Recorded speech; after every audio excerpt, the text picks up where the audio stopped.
Juste une petite vidéo pour vous expliquer un petit peu comment ça se passe pour le travail individuel, pour le travail des notions mathématiques. Donc là, je suis en train de ranger dans ma future classe unique le travail de maths. Donc j'ai tout sorti, j'ai tout étalé comme ça permet de bien comprendre en quoi ça consiste. Donc en gros, du CP qui est dans le bac vert, le CE1 qui est dans le bac jaune jusqu'au CM2, on va avoir des fiches à travailler qui peuvent se faire dans le désordre, mais il y a quand même une certaine logique au niveau du travail. Donc là, par exemple, ici, les fichiers sont toujours rangés de la même manière, c'est-à-dire ils vont de la fiche 1.1, parce que dans la série, ça va de la 1.1 jusqu'à la 1.6, et les notions vont toujours être les mêmes sur ces séries de 6 fiches, c'est-à-dire que d'un côté ici, on voit que ce qu'on doit travailler, c'est le plus grand, le plus petit, et que donc le but ici est d'entourer l'endroit où il y a le plus, soit d'avions, soit de bateaux, soit de vélos.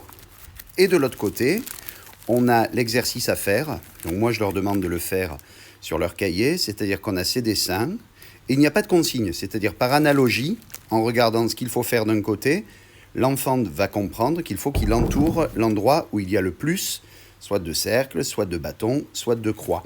Et donc, à chaque fois qu'il va travailler, il va travailler des notions un peu différentes.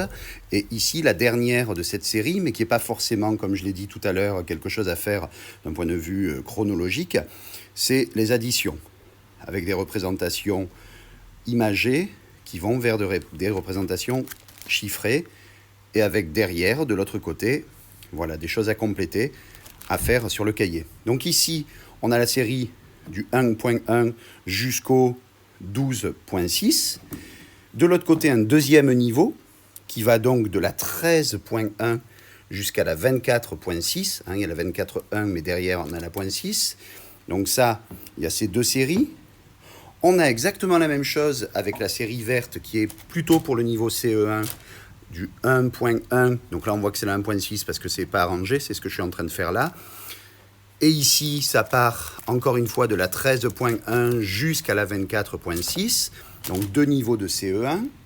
On enchaîne avec le niveau bleu qui est pour les CE2, avec ce bleu-vert ici.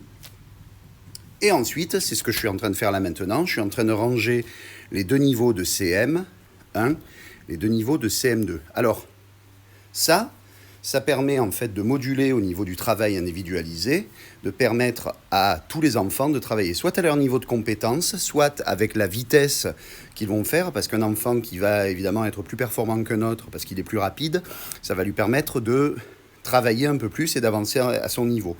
Il y a également dans ces fichiers les autocorrections. Alors moi, je n'utilise pas forcément les autocorrections, mais en tout cas, ça peut être mis en place dans la classe, et des niveaux de test. C'est-à-dire qu'il y a le même type d'exercice qui va être fait, mais sans l'analogie devant-derrière, et qui permet derrière de vérifier que l'enfant a bien compris le système, ou bien le faire avant, c'est-à-dire faire le test avant pour voir le niveau de l'enfant et savoir si on le fait commencer au niveau 1 ou au niveau 2, ou pourquoi pas au niveau CE1, ou alors un enfant qui est en CE1 qui va faire plutôt un niveau de fin de CP pour pouvoir rattraper quelque chose qu'il n'aurait pas compris.